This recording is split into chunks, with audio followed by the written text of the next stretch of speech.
That's who we got. Charles Lucky Luciano. The number one gangster of all time. Intelligent, ruthless, and a visionary. Luciano transformed the mafia from warring street gangs into a highly sophisticated empire. Under Luciano, the mafia grew to be bigger than General Motors. And by the time he'd finished, the mob was raking in $40 billion a year. 40 billion is nuts. What was this, 1970s? This is the story of the man who put the organized into organized crime. One man changed the whole texture. One thing about mobsters, man, they are dripped out. Question that Luciano invented the modern mafia. But where were the law enforcers? Why was nobody able to stop him? Cause he's lucky, man. He's lucky. That's how he get down. On September the 10th, 1931, 4 hitmen came calling at offices above Grand Central Station in New York City. Sorry, what? I forgot. Wait. Their target, Duh. September the 10th, 1931. 1930s. Okay. Offices above Grand Central Station in New York City. Please get bigger. Thank you. Their Even target, older than I New York's thought. top mafia boss, Salvatore Maranzano.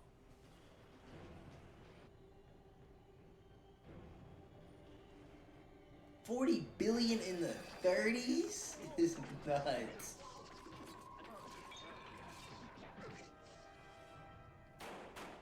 Is that necessary? Y'all stabbed him This a execution lot. was a critical moment in the meteoric rise of the biggest gangster in American history. Charles Lucky Luciano. Once in every generation comes along a dynamic criminal genius mind. And the mafia in America was blessed that they had Lucky Luciano.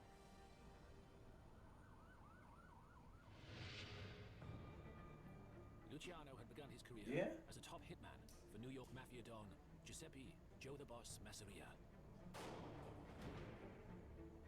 Masseria headed the largest Italian gang in the city and ruled the streets in the early 1920s. But in 1925, another boss arrived in town. His name was Salvatore Maranzano, from the infamous mafia town of Castellammare del Golfo in Sicily, and he was eager to seize control of Masseria's empire. When tensions mounted between the two leaders, the killings began. The streets of New York turned red. The underworld called it the Castellammarese War. But for one man, all this chaos was the opportunity he was waiting for.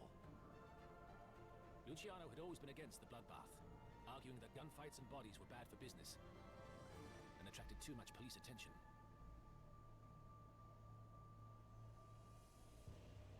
Luciano also despised the old ways of his warring boss, Masseria. Luciano wanted to build bridges with Jewish and Irish gangsters. He believed their networks were essential to the success of the mafia's international businesses. But Masseria was fiercely opposed to any non-Italian partnerships. People like Masseria hardly spoke English. They couldn't communicate. It was a different generation. And Lucky understood this and they didn't. So this documentary seems like it's gonna be more about Lucky's rise. The one I seen before was After more 18 months about of the. fighting, with no end in sight, Maranzano told Luciano about the war. that if Masseria was eliminated, he would not take revenge on his men. So we hit him with the okey doke. Luciano shared Maranzano's vision and made him an offer. He would kill his boss, Masseria, if he could take over his gang and become an equal power with Maranzano. Maranzano accepted the deal.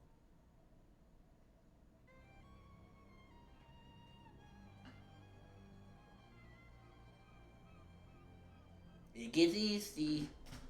It gets easy out here. Masseria to a lunchtime meeting at one of his favorite restaurants, the Nova Villa Tomorrow, in Coney Island, New York. While they played cards, Luciano's hitmen waited outside for his signal. What cards are you playing with two people? Is this Go Fish?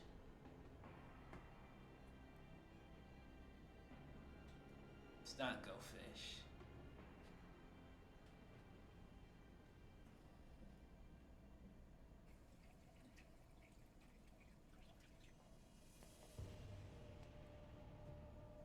gonna walk out and it's already gonna be done. Nah, we're seeing it happen.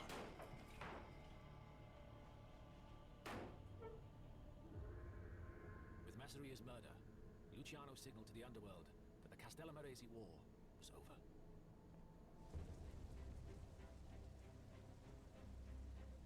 Yeah, we just sped run through the Castilla Maria War. That was a really, like you said, 18 months to a meeting in the Bronx of gang to announce his fighting. victory. Now it's going to be different. He told them, and spelled out his grand plan. The gangs of New York Boss will of be all organized as 5 bosses. families to control the boroughs of the Bronx, Brooklyn, Manhattan, Queens, and Staten Island. Each family would be headed by a boss with an underboss, and under them would be lieutenants and soldiers. And above them all would be Maranzano himself. And if anyone disagreed, they would be killed. Capo da I'm going to be capo di tutti capi. The boss tutti of all capi. bosses. This meant that he would be the leader of all the New York Mafia operations.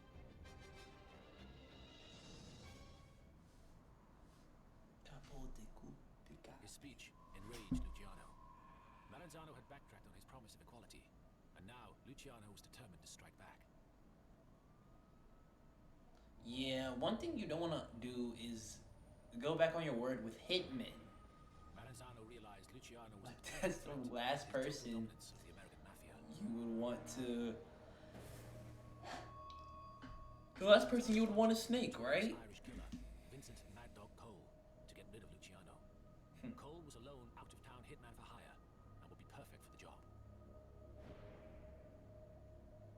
But Luciano learned the details of the plan. Maranzano would call him into his office for a business meeting. Never lacking lucky. Would be waiting there to kill him.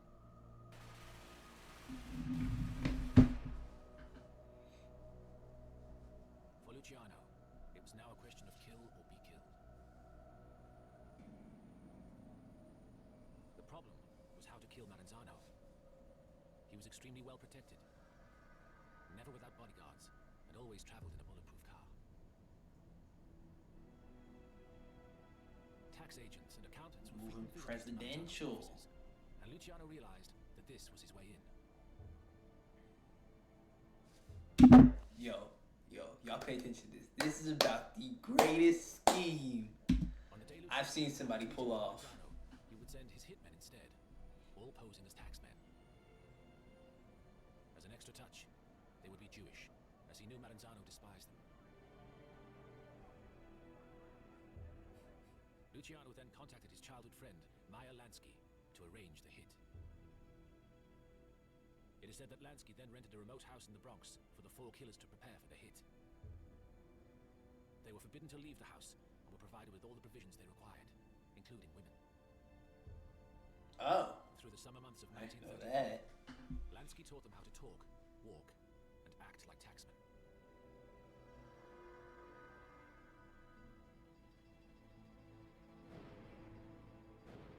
Then in September, the call came through. Maranzano told Luciano to come to his office to discuss urgent business. Bro spent months scheming this up. Just playing zero games. On September the 10th, 1931, Luciano sent the 4 hitmen to Maranzano's offices above Grand Central Station in New York.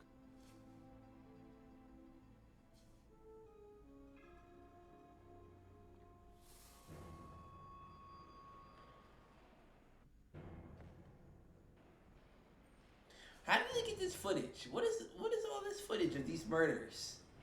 Are they reenactments or did he somehow get the camera footage? 1931. Should this The be gangsters black and entered his white? office and drew their knives, a weapon chosen to kill their victim in silence. But Maranzano would not go down without a fight.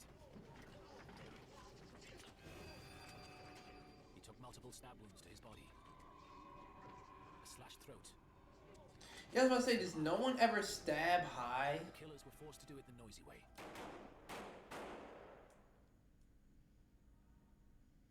They're just doing all these body stabs. One of the duties of a pathologist is to determine the cause of death. Watch on mobile devices or the big screen.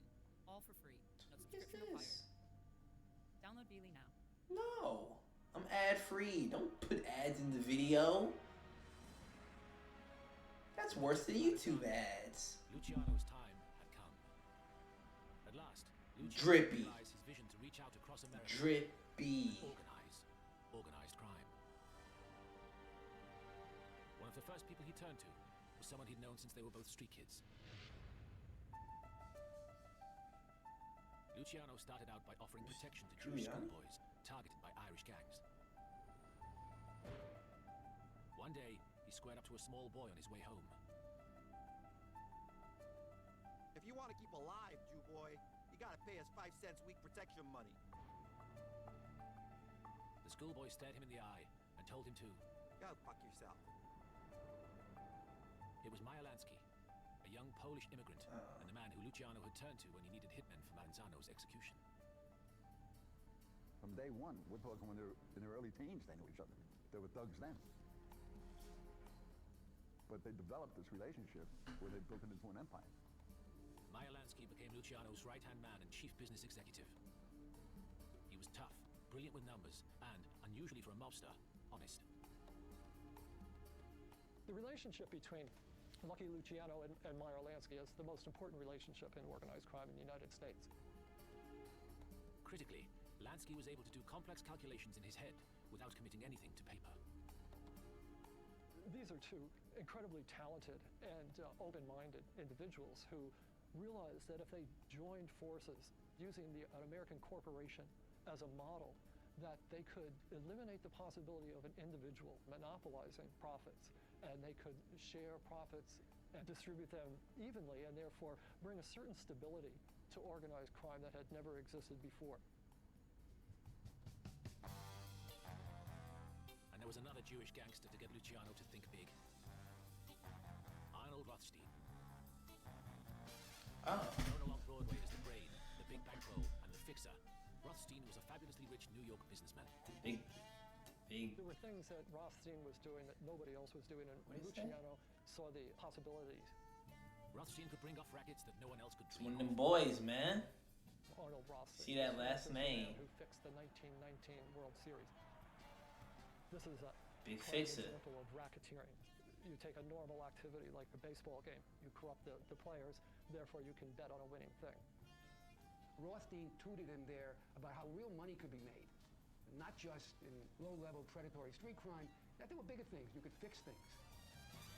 And sure enough, bigger things were about to come along for Luciano. In 1919, the US government did an incredible thing. It banned alcohol, believing that it was leading to the moral destruction of the nation. The ban was known as Prohibition, and with America wanting to drink, it was a gift to organized crime gangs, especially in the thirstiest cities like New York. They saw This a music is real jiggy. prohibition. And what it did was it turned some of them, like Luciano, they had become executives. Because now they had to run organizations that either imported booze or manufactured it, and you had to distribute it. So in that sense, they had to run a real organization. It wasn't just go out and mug somebody on the street. You had to be smart now, because you were dealing, instead of thousands, you were dealing with millions. So it turned these people who were really inexperienced, old-fashioned outlaws into business criminal executives overnight.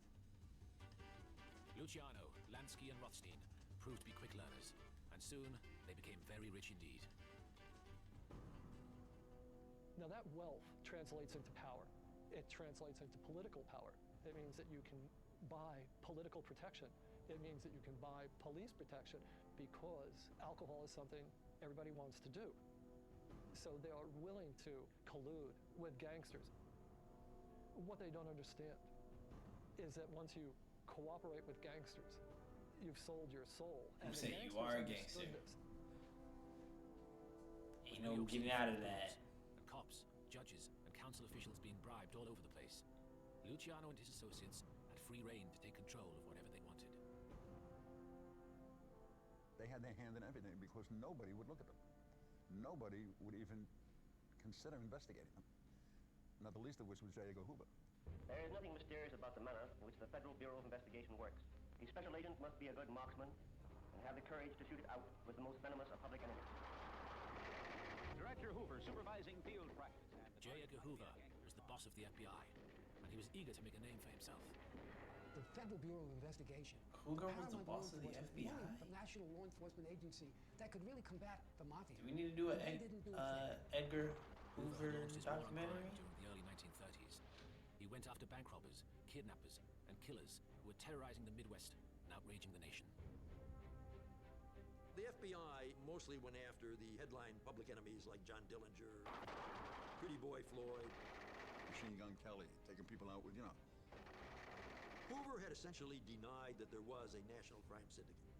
He said these are local gangsters and this is the job of the local police to deal with them. He didn't want to get involved with these people because they're very well connected politically. Realizing nobody was going to come after him, Luciano was able to expand his vision and develop new ways for the mafia to grow. Luciano saw and could predict that by the late 20s, prohibition is going to end in America. And if the mafia was going to be successful, Luciano had to prevent inter-mob wars from ever breaking out. Yo, these soundtracks are killing it, man. It was terrible for business, and it also threw a spotlight on him. That's why I say he was something like a Bill Gates or a Warren Buffett, and he had to get a different business model. So, towards the end of 1931, Luciano summoned the top leaders of 20 mafia factions across the country, including gangsters like Al Capone, to a national conference in Chicago. Luciano then did an extraordinary thing. He proposed an entirely new business structure for organized crime. He laid out the rules. Here's how we're going to operate. This whole concept that had never existed before. He created a whole new texture, a whole new way of how criminals could operate in America, organized criminals. What he did was he turned predatory street gangs, which had many internal and external wars with each other. He turned them into this one single octopus of an organization that was so different from anything else that ever existed. And are you gonna explain how? Law enforcement, almost 60 years to get a handle on it. It was so terrific. Luciano kept with Maranzano's 5 New York families, but to each family he added a consigliere, a skilled counselor and advisor, whose task was to ensure that problems within families were resolved without the need for violence. Luciano then unveiled his most striking innovation, without precedent in the Sicilian mafia or amongst American gangsters. Luciano, he created a commission, and the commission would be the board of directors. If any rules for the mafia throughout the country had to be changed, it would be up to the commission.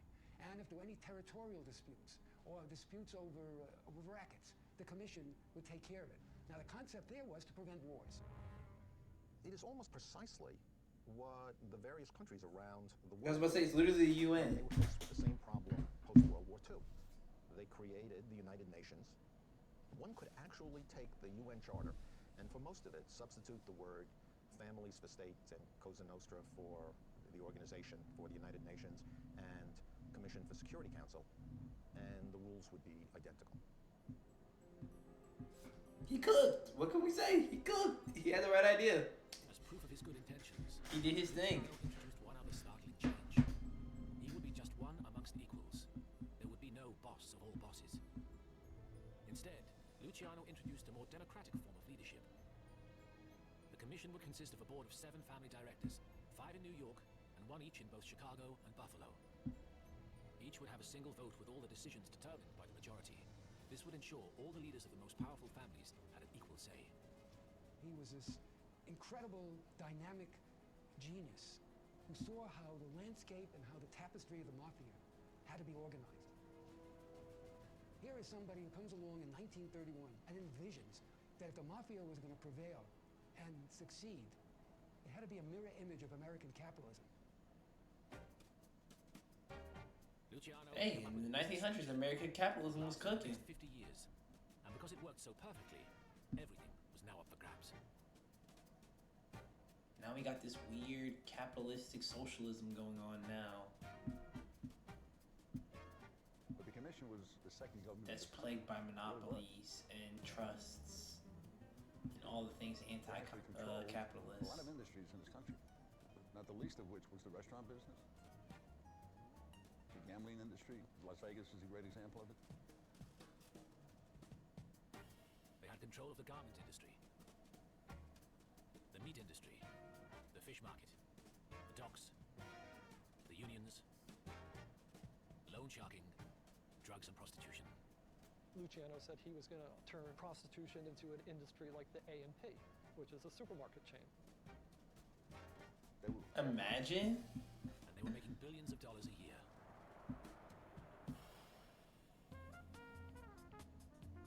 So they're like the commission as a whole, or Luciano's family? Luciano too.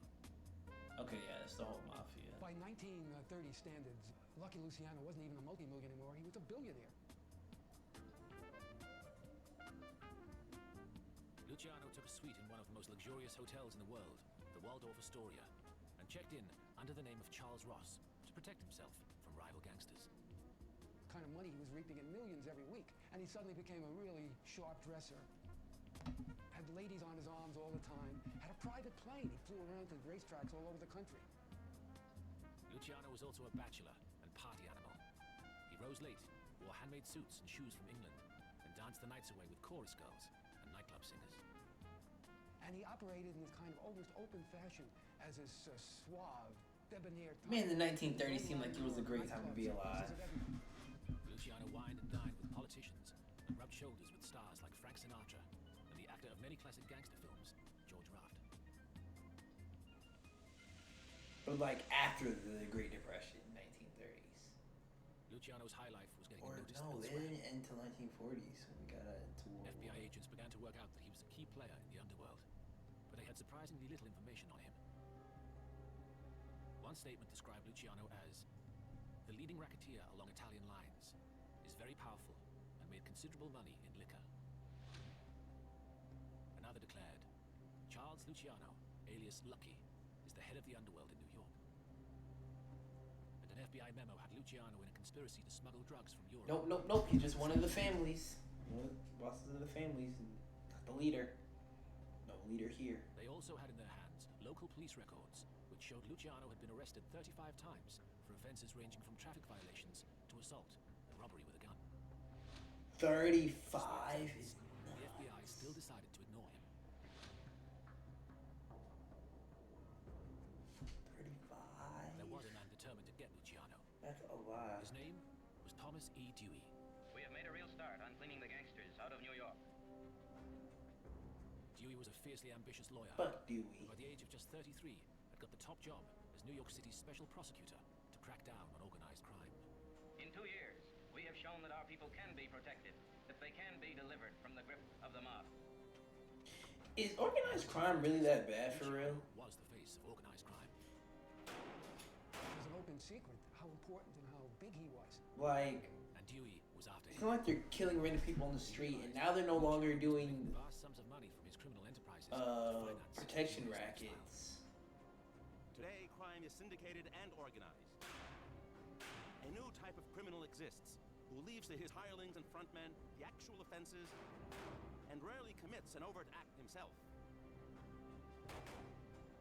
The only way in which the major criminal can be punished is by connecting him to those various layers. Yeah, it seems like all of their murders are within mafia too. So like, is the average citizen really that affected by organized crime? Anything he could pin on him. Luciano was careful with every step he took. He was wary of wiretaps, cautious with his telephone conversations, and like his close friend Maya Lansky, kept no records on paper. All the incriminating details were in his head.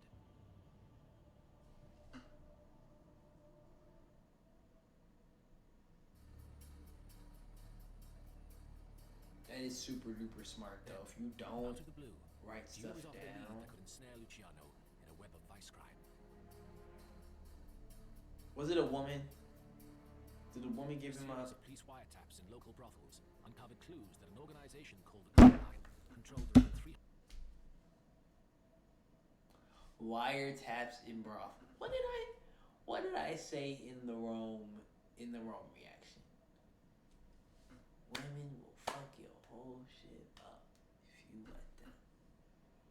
Not even out of malicious intent, but it's always going to be any great man's soft spot. Any great man's weakness is going to be his woman. If you want to get a man, find out the girl he's with. On 300 establishments in Manhattan and Brooklyn.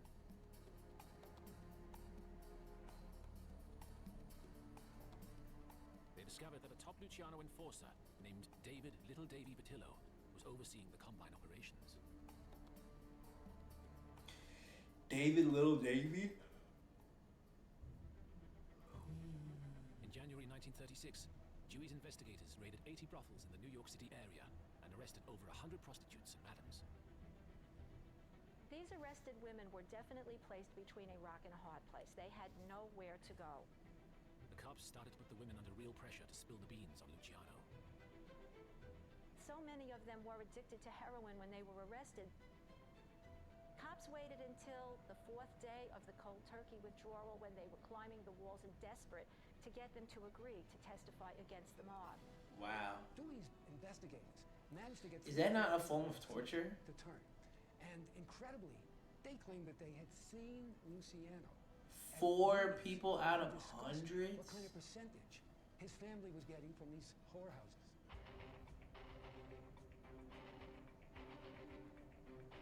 That's all it takes, man. Even before the trial 4 out of 100. Newspapers had Luciano convicted. The New York Daily News headlined him the droopy-eyed Tsar. The old... That's what they do, man. First, the character assassination. So no matter what charge they throw at you, the people believe it. They get all the people on their side first. They drum up as much negative press as possible. So even if they don't hit you, if they don't have like real crimes they can hit you with, even if they throw some fake crimes at you, guilty is charged, because in the eyes of the public, it's guilty until proven innocent. This profession. Tough out here, man. I mean, obviously he's guilty. So this can happen to any guy, so be careful.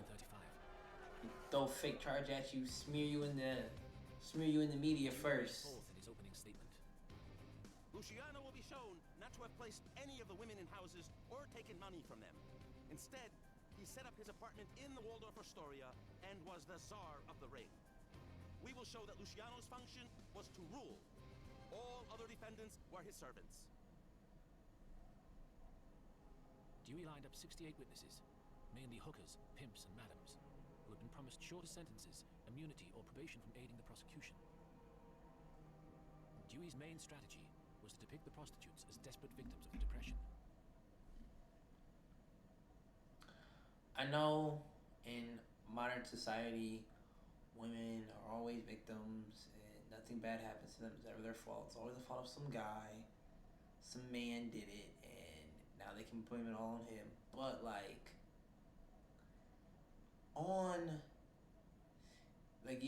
let's just imagine, role play real quick. You're on jury duty. You're trying to convict this man of a bunch of crimes, being the czar of a prostitution ring, but all of your witnesses are pimps, whores, and heroin addicts. Like, how much credence do you give their words when they're all just trying to get out of trouble? I didn't mean to say get out of trouble, get lower sentences. You really trusting pimps and hoes as you're gonna get like one churchgoer, one family man to be a witness? It's all just pimps and hoes. Me personally, if I was on jury duty, I would let that man go. The madam who was hit over the head with the lead stick, for example, went on the witness stand to testify that there was blood all over the place when she was attacked by the very men who were sitting there in the defendant's area. One of the key witnesses was the notorious Madam Cokie Flo. Cokie Flo's testimony was typical of the testimony that all of the women gave on the witness stand. It was hearsay. She heard Luciano was going to bring everybody together like a chain of supermarkets. She heard this and she heard that. The idea that and it's hearsay from hoes and pimps. That's gonna put you in jail. Mundane business stuff just didn't work. It looked like a fix. They got these witnesses to really exaggerate or to invent testimony. At this stage in the trial, with doubt being cast over the evidence, everything seemed to be going in Luciano's favor. Until... Dun, dun, dun. Luciano made a big mistake. Against his lawyer's advice, he insisted on taking to the witness stand to deny all charges. God dang it, why would you do that? Dewey's demeanor while interviewing Lucky Luciano while Luciano was under oath on the witness stand was very brilliant. He got him to show his underworld side, the side that wasn't very funny to most people, wasn't very suave or sophisticated to others. For 4 hours, Dewey pummeled him with questions about his life, his previous convictions, his taxes, his association with other gangsters, and proved that he was lying in answer after answer. He was really lacerated by Dewey's question. I'm asking you, do you tell the truth when you are under oath? I'm telling the truth now. Something like that. You don't want to answer that question, do you? I didn't say I told the truth all the time, but now I'm telling the truth. Dewey's onslaught had now reduced Luciano to a perspiring squirming. Yeah, if you ever have the chance not... You have not paid a dime to the state government yet. Is that right? That's right. And that is because the federal state prosecutes big gangsters and the state does not by income tax. Isn't that so? I don't know. Dewey even brought out information, very embarrassing. Yeah, don't take the stand if you don't have to take the stand. Only take the stand if it's 100% going against you and you need to save yourself. Don't.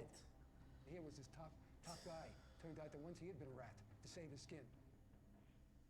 In the end, Dewey's summation to the jury described Luciano's testimony as a shocking, disgusting display of sanctimonious perjury, at the end of which I am sure not one of you had a doubt that before you stood not a gambler, not a bookmaker, but the greatest gangster in America. And Dewey managed to persuade the jury to the end.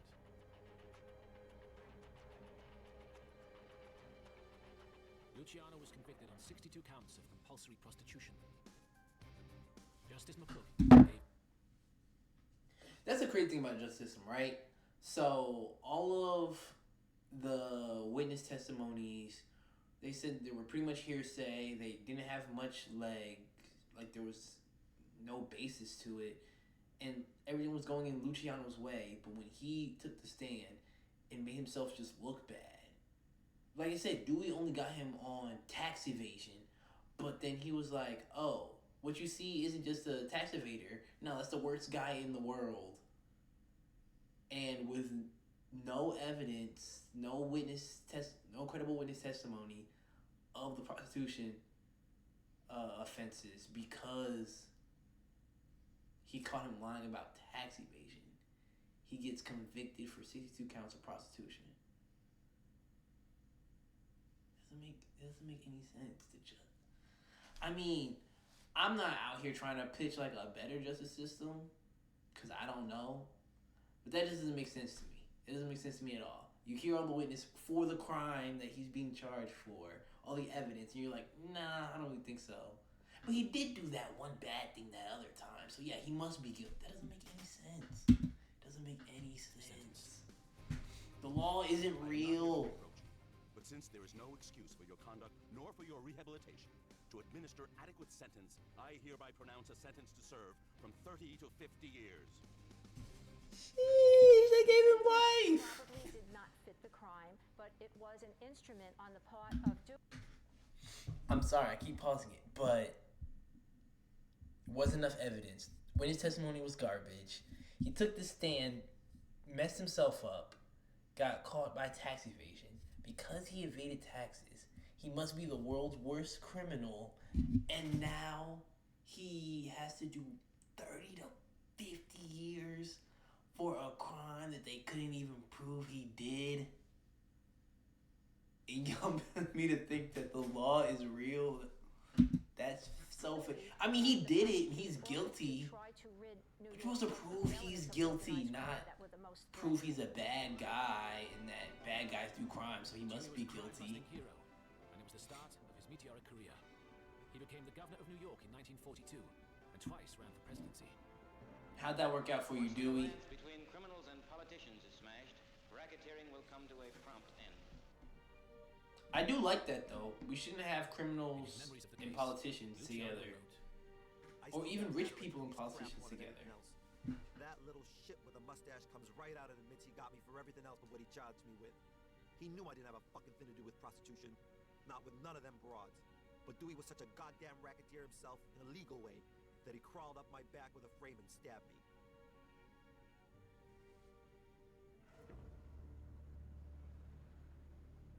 Luciano tried to fight back. He appealed against his sentence. And he ordered for the prostitutes who testified against him to be rounded up so they could now say they had lied in court. They met up with the mobsters, all is forgiven kind of mentality, and re-addicted to heroin almost immediately. Once they were re-addicted, they brought them cross-country to offices in California, signed briefs that they were rescinding their prior testimony and that they did not mean it, that they told a bunch of lies. But that wasn't even what got you put in jail in the first place. Luciano's appeal failed. Exactly, that would work if they actually got you on prostitution, but they didn't. To the isolated maximum security Clinton Penitentiary in Dannemora, near the Canadian border. Nicknamed Siberia, it was 500 miles away and a far cry from the luxurious trappings of his Manhattan life. What a come down from a suite at the Waldorf Towers to a cell. When they told me I was going to Dannemora, I wasn't sure I could make it. It meant moving out of the Waldorf Towers into a sewer. The worst part of it was we didn't have any connections up there, and that meant I was in for a rough time. I was willing to put up $1 million bond, and I told them that as soon as I heard that I was going to Dannemora. But once they had me, they wasn't going to let me go. But anyone who thought Luciano was finished was mistaken. His foresight in setting up the commission now showed itself. Ah, shit. Come back?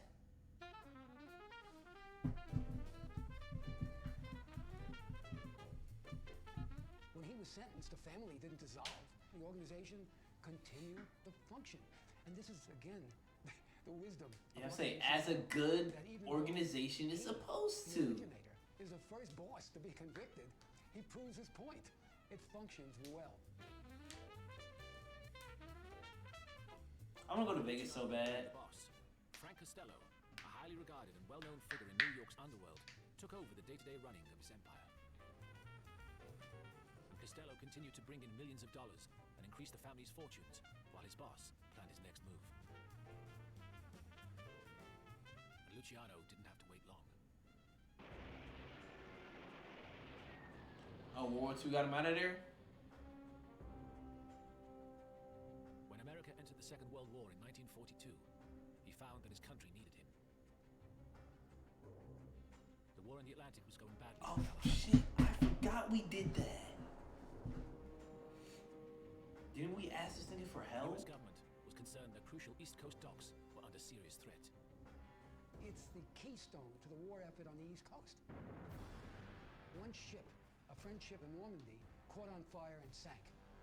Sparked by the settlement torch, swept through the proud ship. Thousands of workmen fled for their lives as firemen from all parts of New York and neighboring cities fought the fire.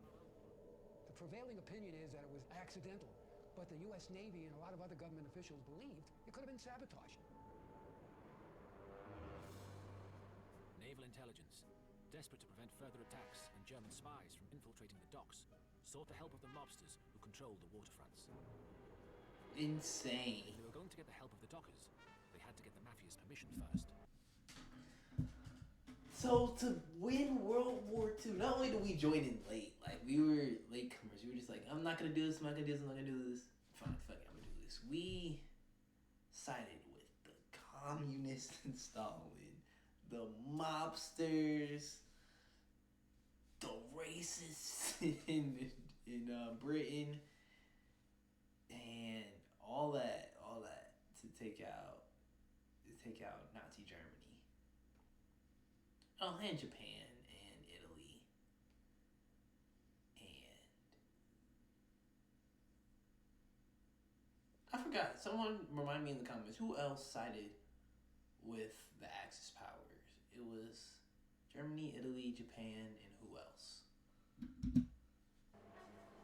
But that's just crazy to me. We was asking everybody. We were like, oh, all these terrible people. The mafia. Yeah, come on, let's help us win this war. Would not consent. These are not patriots. So whenever you're talking about war with anybody, never let them convince you. Whenever you're learning about war, never let them convince you it's good guys versus bad guys. It's bad guys versus bad guys with different interests in mind. Always remember that. Stepping up to the government and saying yes sir and saluting, they're saying we have to get approval from the boss, our boss. Our boss is not the President of the United States. Our boss is Lucky Luciano and he's in prison. To win Luciano's support, the first thing the US government did was move Luciano from the harsh conditions of Dannemora to a prison known as the Country Club of the penal system, Grand Meadow, close to New York. Here, Luciano began negotiations with the authorities and his men. And sure enough, Luciano acts like he's a patriot now, even though he was still an Italian citizen and never a naturalized American citizen. And he sends out the word through Lansky and other couriers, peace on the waterfront. Not only would there be no sabotage, there would be no work stoppages. Things were going to run smoothly. It's the word from the boss. What an example. A man in prison has so much power that he can control the essential harbor in New York City. If you need any testimonial to his power, that's it. Luciano then asked for a pardon. He had delivered his side of the bargain, and now wanted freedom. Guess who's the governor of New York at that time? No other person but Thomas E. Dewey. In an extraordinary irony, Dewey, the man who put him away for 30 to 50 years, granted Luciano executive clemency in 1946 on the condition that he was deported to Italy and that he would never be allowed back to the US. I'd drag my nuts on that nigga's head. Like, you locked me up, I'm free, nigga! Aid was sought by the armed services in inducing others to provide information concerning possible enemy attack. It appears that he cooperated in such an effort, although the actual value of the information produced is not clear.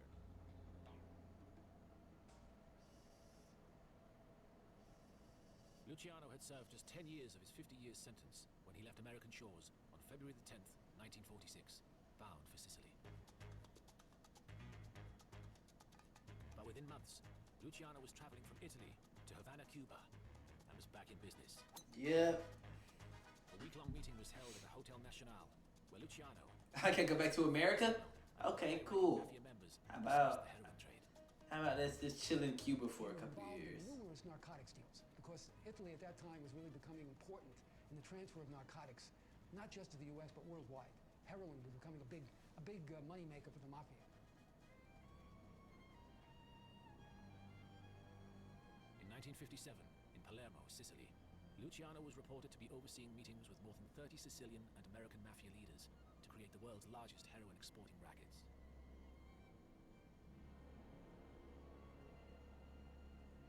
Years later, in 1962, Luciano was targeted for arrest as an alleged member of a ring that smuggled $150 million worth of heroin into the United States. That's not a lot. I mean, compared to when you're making billions a year. Luciano died of a heart attack in Italy. He was 65. A guy who could... He lived a good life. Luciano was the power to be. He ran the show. Was a hitman, was a mob boss. And the system worked. Drug dealer, businessman, criminal, did some prison. Charles Lucky Luciano lived a high life. He transformed the mafia from the warring street gangs. Can somebody do this with the black people? Do I need to do this? Do I need to take over all the black gangs? The mafia grew to be bigger than General Motors. And form organized criminal. I'm joking, by the way. YouTube, Twitch, I'm joking. And while there had been run-ins with the local law enforcement agencies, the FBI hadn't even known it existed. And if anyone likes to think of Luciano as a criminal genius, they should not forget Understatement of the year. He had many people killed, condemned many others to drug addiction and prostitution, and left a terrible wake of misery and suffering behind him. Also made a lot of people rich. Also made an absurd amount of people rich and stopped a lot of violence. Whew, so that's it right there. That's my guy, man. Lucky Luciano. I mean, as far as criminals go, I know you're not supposed to root for them. They're the bad guys, super duper bad. But on the list of evil people that I think are kind of cool, Luciano's probably on the top of the list. He did his thing. He was a genius. Like I said, lived a good life. Lived a vast life. Very immoral, but he did his thing, man. He made waves. He was a pioneer. He was the greatest mobster ever. And although I can sit here and condemn his morality, say he's a bad guy, which I do truly believe, I just have an appreciation for greatness. I'll say you're a bad guy, but if you do great things, hey, I'm going to at least give you your props where it's due. And he did his thing. And I'll give him his props where it's due. Great stream, man. Super long. I'm trying to want to make these videos shorter because I don't think you guys like the longer ones. But if you made it this far, like the video, so I know you guys do like the long ones. And let me know in the comments if you prefer the longer, like 40-minute documentaries. You guys want me to find some like 20-minute ones so we can make like a 17-minute video, something like that. I'll try and find a shorter one for next week, so just to give you guys a contrast. I lied. I'm not going to be here next week. Actually, I touched down, I think, at like 9 o'clock. If I'm not super tired after travel, we might be able to do a stream next week. And doing a short one will probably be best. So we might have that next week. But, you know, if you'll see me here. If not, then I was too tired. But tune in. Fingers crossed tomorrow. If JJK drops on TCB tomorrow, we're going to do our manga stream tomorrow. Because I got stuff to do on Friday. I don't think I'm going to be able to stream then. So yeah, if you like this video, like the video, sub to the channel if you're new. Tune in tomorrow for manga. I'll catch you on the flip side, man. Y'all be safe, y'all be easy.